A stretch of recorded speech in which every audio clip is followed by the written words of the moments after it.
What are we doing? What BS are we spreading just so that we have a scoop shop? Is that what it is? You know who is probably on this list? You know who's probably secretly, quietly talking behind closed doors, keeping a really tight ship. And they always do this when they acquire a big name player that nobody expected, the Red Sox. The Boston Red Sox always do big acquisitions, and there's no fair warning ahead of time.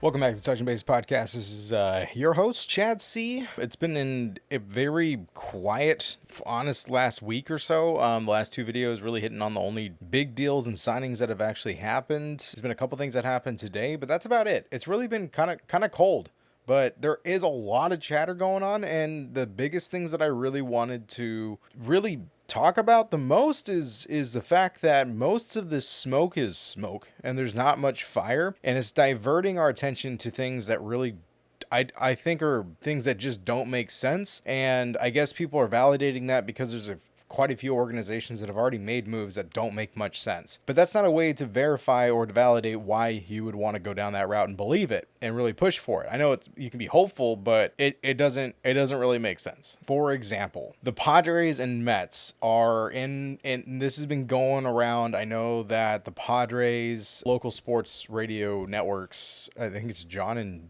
Woods. I don't really normally listen to them. I know they have pretty decent takes. They just had like a live broadcast that was, big trade cooking in parentheses, but it doesn't include Lindor and Tatis. Okay, so let's run this down and like kind of put a pin in this once and for all as of right now. These are the logical reasons to go about this. Okay, who's a big name that's going to be traded? And let's just stick with names from the Padres, because it's got to be, if they're talking about it, it's got to be big, then the return has to be big. So they have to give up quite a bit, right? So Jackson Merrill probably has the most value on that team as far as his contract, as far as his ability, and what his ceiling is. No, they're not going to let him go because he is the future of that team. He is the guy that when Tatis is done will probably still be around and is going to be the star, the foreseeable star of this team, the franchise face offensively. I don't see them moving on from him considering how cheap he is, and the rest of this team is just super expensive. So San Diego, it wouldn't make sense for them to trade for anybody that's on the Mets right now that would fit into the idea of them cutting payroll, which they've already mentioned money issues and all this stuff, even though the new owners and the family are Dodger fans. So I really find a big conflict of interest when it comes to this ownership group, and it's been going downhill ever since Peter Seidler passed away. The lawsuits, just the bullshit, the bad signings. There's still Padre players they traded for that are on the free agents list that they should probably go and extend and get, but they aren't really making any noise, and there's been no reports of them actually being interested in them. So that is making sense.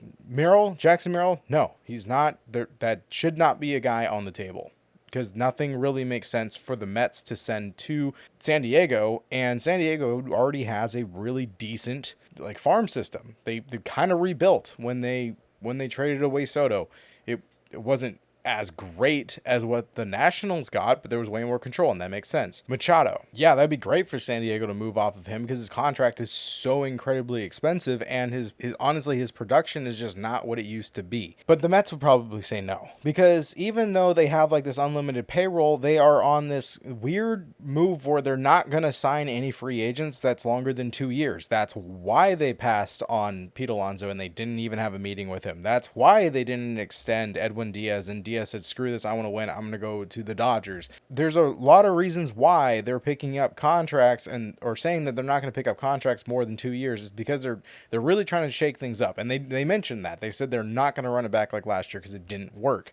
And now, like, the headline of this whole podcast that they put out, or live stream, whatever you want to call it, from this radio show, was that it does not include Lindor or Tatis. So who are you moving? Because not only would the contract not fit for the Mets, because he's got multiple years ahead of him and he's only going to get more expensive. And, well, I believe at the very end it kind of tapers off. But either way, the Mets, even though they are like the key team that has made a bunch of moves that is very questionable, they already have Brett Beatty at third. Unless they're going to replace him with someone with more control or higher upside, Machado's not it. Beatty's probably going to get his final, or I shouldn't say final, his first time to really prove himself at the major league level. So why would you replace him with Machado? Unless Machado's going to be your DH permanently, but you really want to pay Machado to be your DH? And in history has shown that, especially in people going to New York, them getting traded to these teams, unless they voluntarily sign there, don't produce because they don't want to be in New York. And that doesn't mean that Machado doesn't want to be in New York, but I'm going to assume he signed to be with San Diego for a reason. And he is arguably, between him and Tatis, the offensive face of this franchise. And he's loved by the franchise. I don't think that makes any sense for San Diego to get rid of him based on kind of the vibe and aura that they want to somewhat maintain, but mainly because the Mets don't have a place to put him. Unless the idea literally is to put him as DH, I don't see him being a very good first baseman because he is not a very good third baseman to begin with. Digging balls, I don't know. That's just not a Machado kind of thing. It just doesn't line up in my stratosphere, my mindset, my organization of where I would put Machado on the Mets right now. Bogarts, another contract they'd probably love to move. Granted, he was much better this last season, but he wasn't as good as his contract fulfills. We're seeing a big repetition here that the contracts that we have in front of us for these San Diego players are not up to par with their performance. I should say their performance is not up to par with their contract, where the Mets are used to overspending. But for Bogarts, why, when you have Lindor and you're saying Lindor is not part of the trade talks? If Lindor was okay, then I can see a Machado and Bogarts swap with Lindor and maybe a prospect. One side or the other would say that's an overpay. I completely understand that. I'm not going to dig deep into hypothetical trades because we're talking about Lindor and Tatis not being moved. So where are you going to put Bogarts? Another shortstop / second baseman, that would put 4 second basemen on the Mets. What? No sense. Where are you going to put them all? You Beatty at third. You're going to put, I guess, Bogarts at short, and then you're going to do Polanco at first and McNeil at second? Is that the way you would go? I mean, I guess you could, but what about Simeon? Where does he go? And defensively, who's better there? That's a very hard thing to decide because Polanco's had knee issues. McNeil kind of has clubhouse issues, and from what I've heard, they want to move him as well, but nobody's biting because they're not really interested, and he's expensive. Just any middle infield trade does not make any sense to add to the Mets organization. So I'd say Mets say no to Bogarts, and he has a lot more years of control, which is not exactly what you want unless it's going to be a prospect or someone who's in arbitration. Darvish? No, I think they've mentioned this. There was a little bit too much of a leash too much leash given to Darvish. I know he's the big signing that's a face of the bullpen, of the rotation besides Musgrove, who has been out. But why would you kind of diminish his value by his performance in the playoffs, which is what kind of killed it for them in the playoffs. And I don't think the Mets really want that as their pitcher, who just, I believe, had another Tommy John and is not going to be pitching next season. I believe that's what I heard. So why would they want him when he's irrelevant for 2026? More payroll. It just absolutely no sense for the Mets.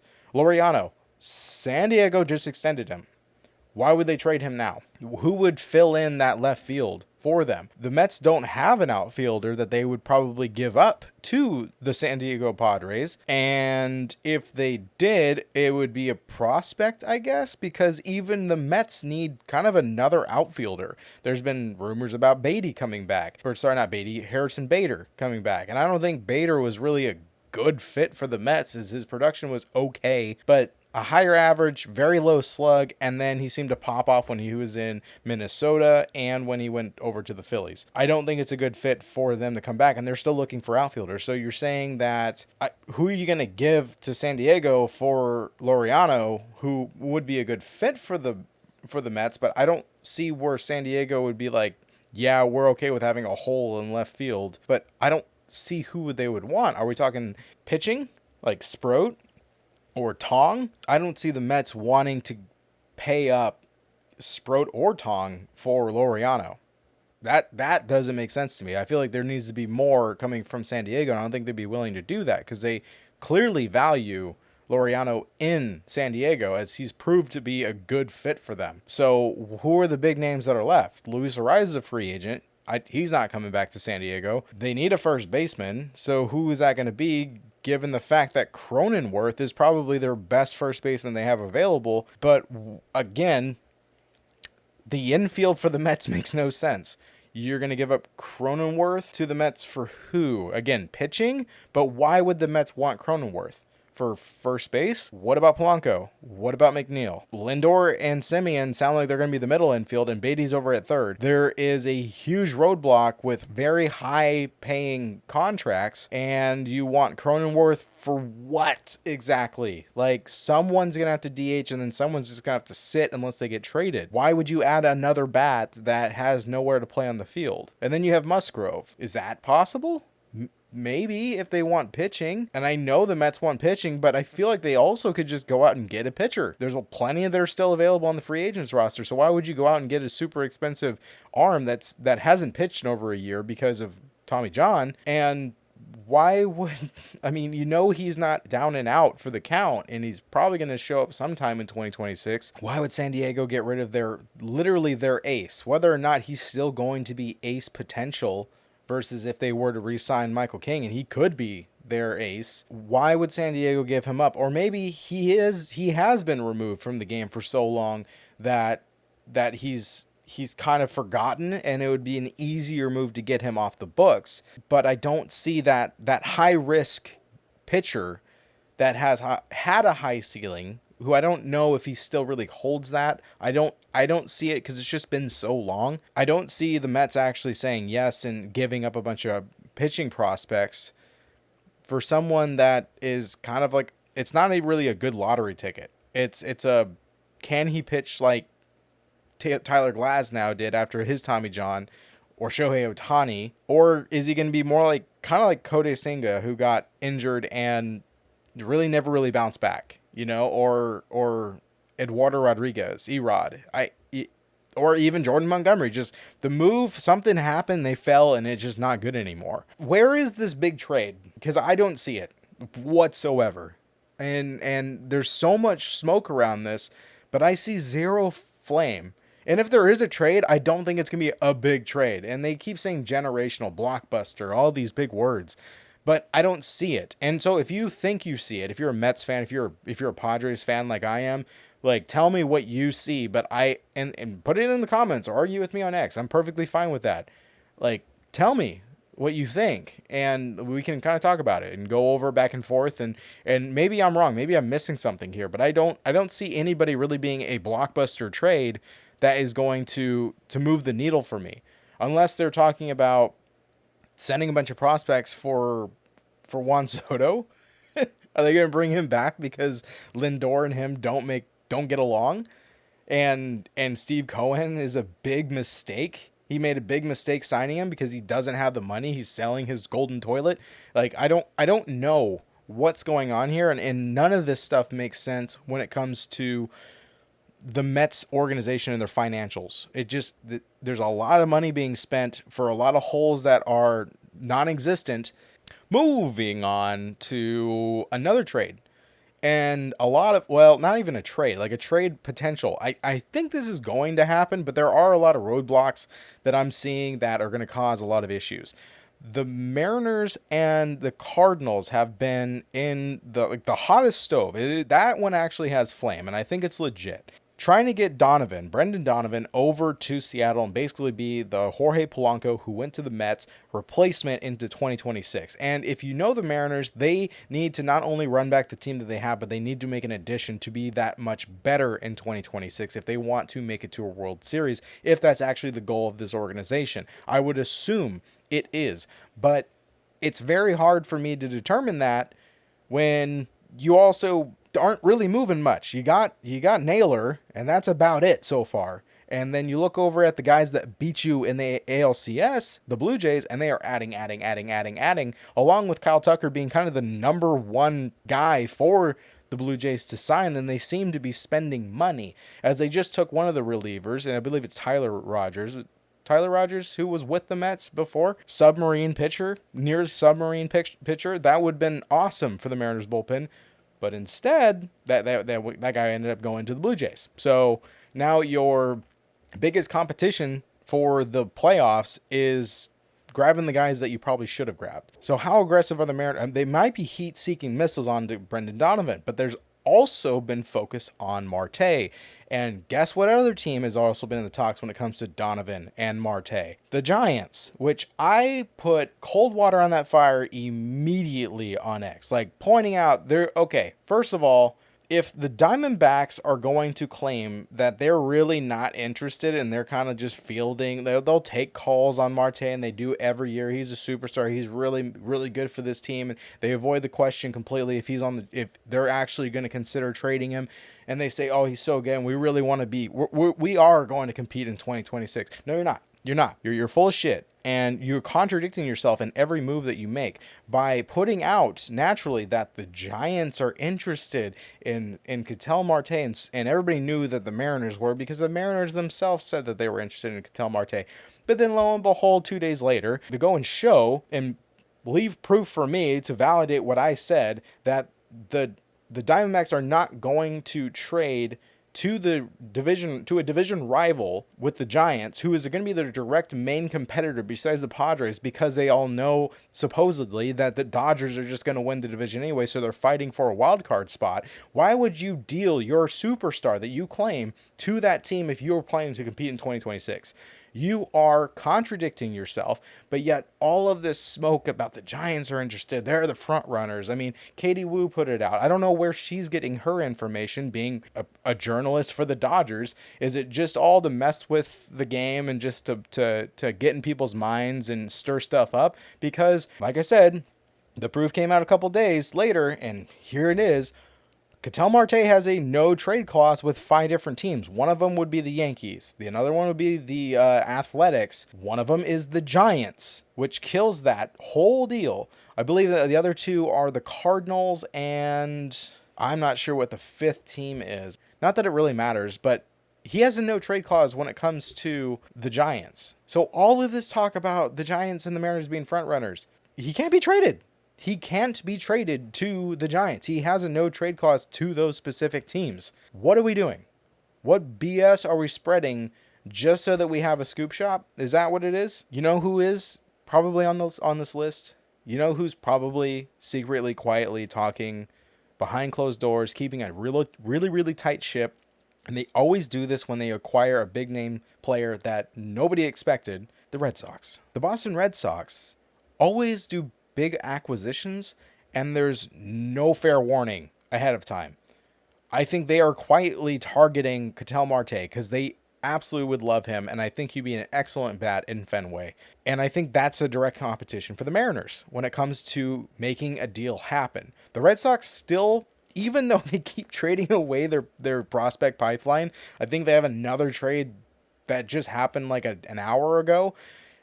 They keep digging into, but they still have a lot of prospects, and then also a logjam in the outfield, in which the Diamondbacks could use outfield help. They really could, especially next year if they're really considering to compete. And trading outside of their own division is maybe a good move, especially outside their league.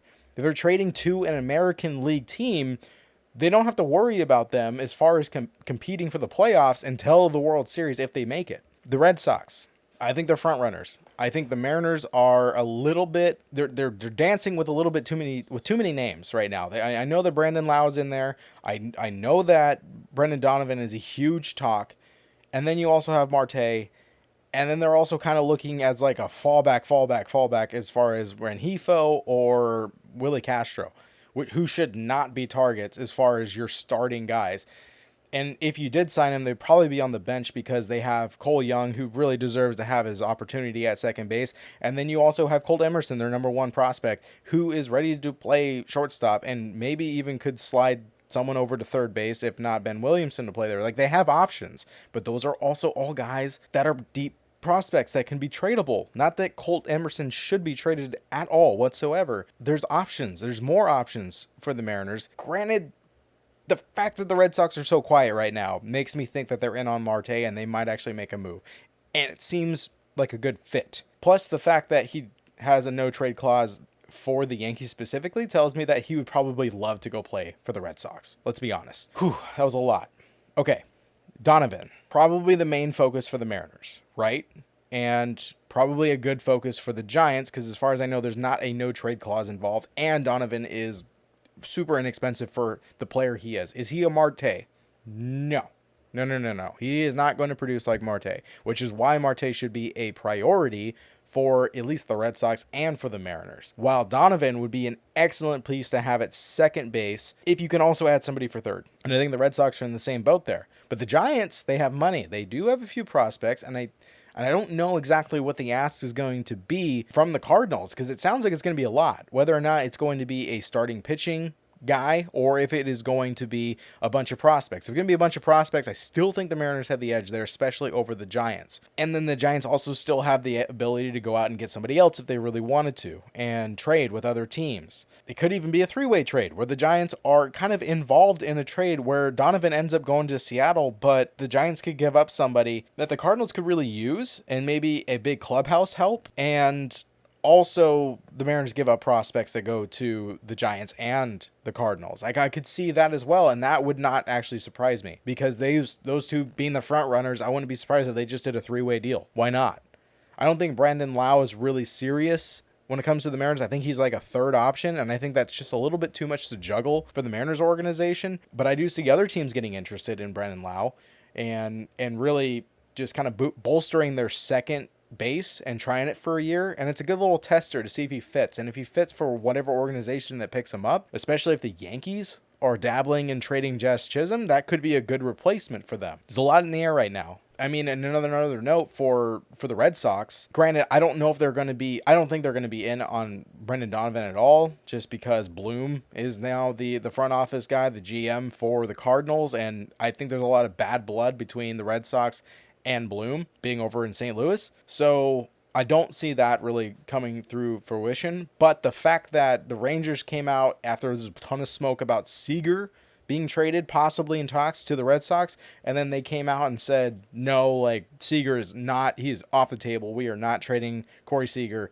at all. There's just not a chance it's happening, which is the opposite of what the Diamondbacks said about Marte. I really do think that's where the Red Sox are pivoting to Marte. I know I'm all over the place, but there is a lot going on in these things, but there's nothing hard. These are all speculatory. You guys tell me what you think. If you're an AZ fan, if you're a Diamondbacks brother, like, tell me in the comments right now, who would you like to see in return for Marte? And if you're against the trade altogether, don't worry. I completely understand. You don't have to say it. If you're a Red Sox fan, do you want Marte or do you want them to go after somebody else? Or maybe even Brandon Lau, maybe. Or is it Bregman that you want to be the focus? Because there are a lot of options. Is it Murakami that you want as a right-handed bat for Fenway to play third base? Basically, your Japanese Devers, maybe. Or Okamoto, maybe? For first base?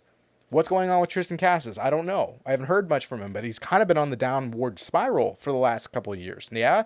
And not really a fan favorite. You tell me. Put it in the comments. Giants fans. I mean, you guys already know I'm telling you. You know this is BS. It's nice hype, but the Giants are in on every single one.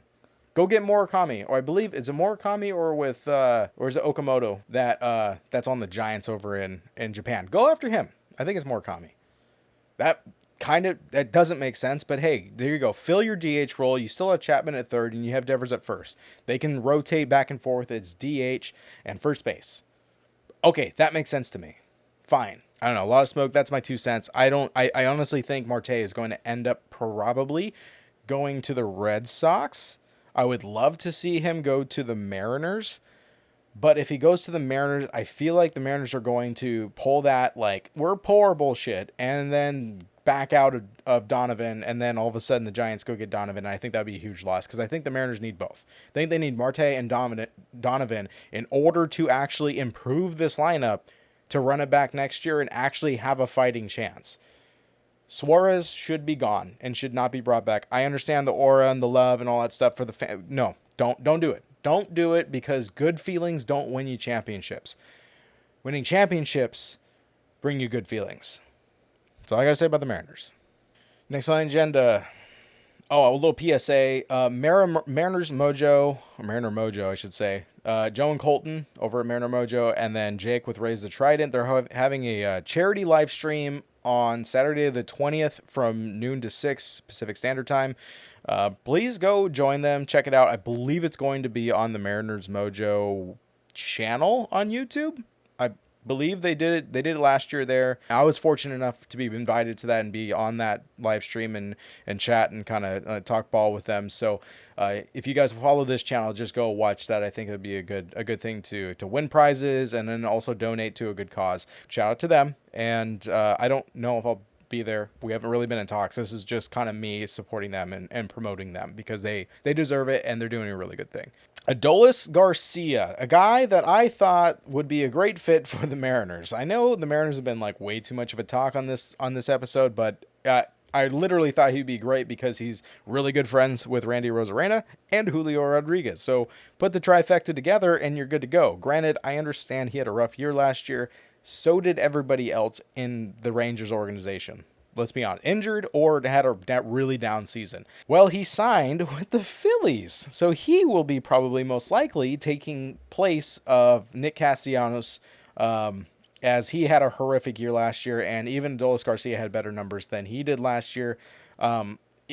It's a attempt to maybe pull the guy out that was phenomenal for the Rangers and bring him back up to life, where I think the whole team was kind of just things were not good over in Texas last season, and a new scenery, a fresh face in an organization that is very lively, a crowd that's very loud and intense in Philly.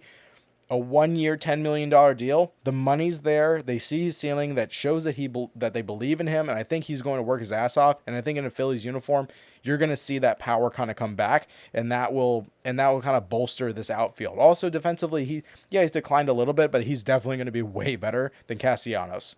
We all know that, and I think Philly fans are going to be quite surprised with what Garcia can bring to the table. The dude looks jacked too. Like he's been pumping iron and getting ready for this next season in 2026. So huge signing, I think, for the Phillies, although I think it's underrated and not talked about enough on X, on social media, on MLB Network. Like, I don't know why this is not brought up. And I think it's very important for this team, especially since they dropped the ball last year, but because of specific players. And this guy is, even if he doesn't pan out, it's still going to be an upgrade from 2025. There's a post that came out. I don't know if I can pull it up. It was, I believe, from Foul Territory, which I'm, good for them, but I am not a fan of that podcast. Not that I'm against them or anything. Like, they're doing their thing. Okay, cool. But I just don't like the vibes. It feels very fabricated, everything that they mention. But I do have like legitimate questions and interest in this post that was made that talked about the Dodgers. I believe it was like specifically hitting on the Dodgers. Let me see if I can pull it up. I have it here. Here it is. Quote from Jim Bowden on Small Market Teams. If they bother you that much, just become a fan. He's talking about feelings towards the Dodgers. If they bother you that much, just become a fan about the Dodgers. There's normally going to be a lot of pushback. I think across all fan bases, like, no, like, fuck the Dodgers, blah, blah, blah, blah, blah. Okay, no. Because I'm a firm believer that the Dodgers are not ruining baseball. I believe that small market teams are ruining baseball. They, historically and proven on paper, typically bring in the most profitable revenue based on the fact that their payroll is so low. In fact, the Miami Marlins pretty much, I believe they only eclipsed their market share portion by like $10 million, which is actually against the rules, and they've gotten away with it for multiple years. The CBA is probably going to hammer the shit out of them. They are the team that spends the least in baseball, by the way, out of their own pockets. And because of that, they have the largest percentage in profits after payroll, more than any other team. And they will not reinvest that in the team at all. So, going off of that, I responded, quote, I agree. If they are the White Sox, the Pirates, the Twins, Rockies, Athletics, Angels, Cardinals, Nationals, Marlins, I completely understand for those fan bases to be fed up and join a team that is fun to watch. That will kill these teams and force owners to sell or start investing in their product and in their fan base. I know that's harsh. I know that's something that people are not going to want to hear, and they're not going. And in some of these fan bases, Cardinals, Twins, Athletics, maybe, or even Nationals, because 2019 they won the World Series. They might actually need to like look at me and be like, "Oh, not our team. I would never do that." But some of these other teams, you can seriously consider the fact that you're going to say, "You know what? Yeah, I should give up with them and just go to another team, even if my ego tells me no, I shouldn't. I need to be loyal to this organization that does nothing to support my fandom, that really just stresses me out for the in a love of a game that keeps me here, just because of my hometown team or where I grew up or who I loved watching because of my parents, whatever your reason is." Maybe you'll actually force their hand, because if your ticket sales are down 75% or 60% in the previous year because you're fed up with how they've taken your money that you've invested in this team and not put it into the ball club that you want to watch and cheer for, but instead in their own pockets, or for example, the Angels going through a bunch of scandals, including the fact that the I believe it was the mayor of LA was in cahoots with the Angels and embezzling money, and the FBI had to get involved, which removed him from office. There's a lot of crazy shit that goes on that's just super shady, and there comes a time where some of these teams that did invest in their teams, like the Cardinals used to with Arenado when they picked up a big contract from the Rockies, the Nationals really did know how to develop and build a team around them, but they're still not really spending money anymore. And it seems like let's say the Twins, who do kind of try every once in a while, but they just, they did a massive fire sale during the trade deadline last year. It's just the fan bases have to give up at one point. And I'm not totally agreeing with Jim Bowden on this topic, because if you're saying like, oh, if you can't beat them, join them, just like what Tyler Glasnow and Blake Snell said when they won the World Series. But there does come a time where it's like, okay, maybe you don't have to like be a solid fan, but maybe you just don't support the team that's let you down so many years. And I'm one to talk, right? Because I'm a Mariners fan. 50 years is this year.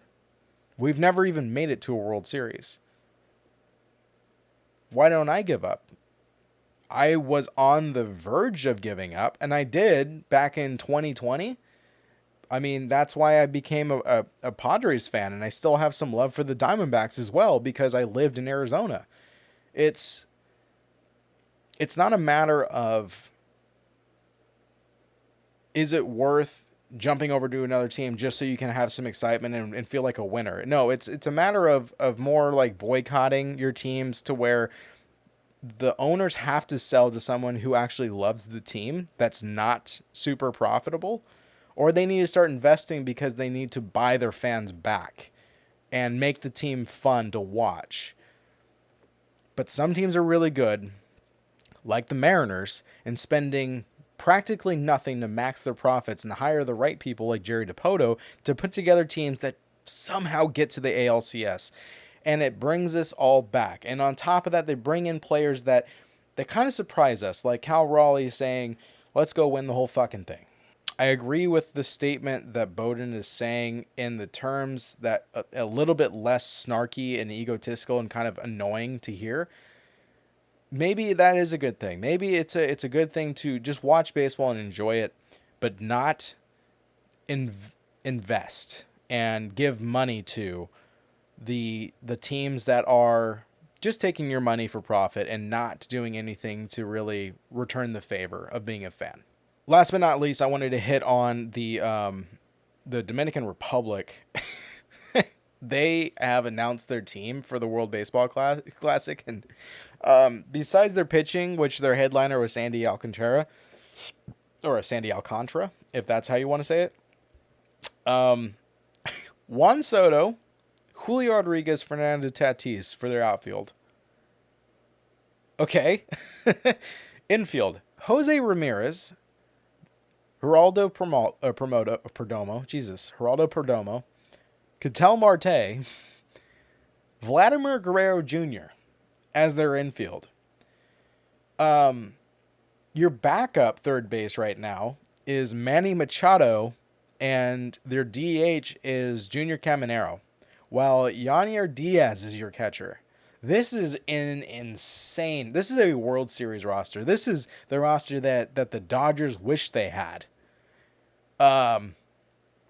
These are committed players. Who knows who else they're going to have on their bench and who's going to be in their starting rotation moving forward. But this is just a wild team. Like 2026 World Baseball Classic. I mean, it's going to come down to USA, Dominican Republic, and Japan, who won it last time.